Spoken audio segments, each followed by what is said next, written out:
नमस्कार, आकार crafts YouTube चॅनलवर आपल्या सगळ्यांचं स्वागत आहे। आज आपण गुढीपाडवा निमित्त गुढी कशी बनवायची हे पाहणार आहोत। गुढी ही आपल्या संस्कृतीची एक महत्त्वाची परंपरा आहे। चला तर मग सुरू करूया। इथे मी एक रेशीम कापड घेतला आहे। या कापडाला साडीला आपण जसा चुन किंवा प्लेट्स पाडतो तसे प्लेट्स करून घ्यायचे आहेत। आपल्या सगळ्यांना माहितीच आहे की गुढीला आपण नवीन एखादी साडी आपण तिला परिधान करत असतो आणि इथे मी प्लेट करून झाल्यानंतर त्याला व्यवस्थित प्रेस इस्त्रीही करून घेतली आहे। बत्ताशे म्हणजे साखरेच्या माळा ज्या आपण गुढीला चढवतो त्या बनवून घेण्यासाठी इथे मी सिल्वर आणि येलो फोम शीट वापरली आहे। ह्याची एक व्यवस्थितरित्या धाग्याला लावून माळ बनवून घेतली आहे। त्याच नंतर नीम म्हणजे कडुलिंबाची पानं लावण्यासाठी किंवा त्याचा एक लुक देण्यासाठी इथे मी ग्रीन कलरची फोम शीट घेतली आहे आणि त्याच्या मागच्या बाजूस पानाचा आकार अशा पद्धतीने ड्रॉ करून घेतला आहे।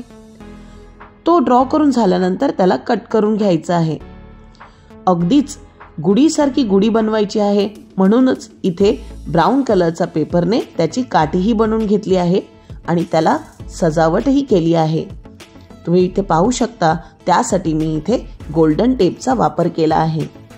याचबरोबर ग्रीन फोम शीटला कट करून झाल्यानंतर ते काहीसे असे दिसत आहेत।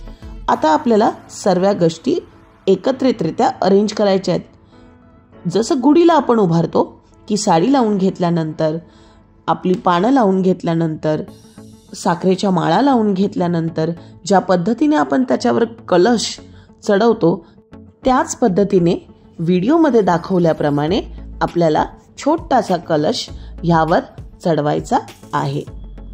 गुढी उभारण्याची आपली परंपरा आपल्या घरातील सर्वांना एकत्र आणते आणि नवीन वर्षाच्या सुरुवातीला आनंदी आणि समृद्धीचे संकेत देते। चला तर मग मित्रांनो, तुम्हीही अशी गुढी बनवून तुमच्या घरात पूजेसाठी नक्की वापरा।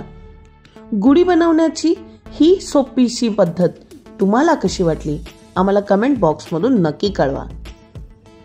व्हिडिओ आवडला असेल तर लाईक जरूर करा, जास्तीत जास्त लोकांपर्यंत शेअर करा आणि अशाच नवीन नवीन आयडियांसाठी आमच्या चॅनलला सबस्क्राईब जरूर करा। धन्यवाद।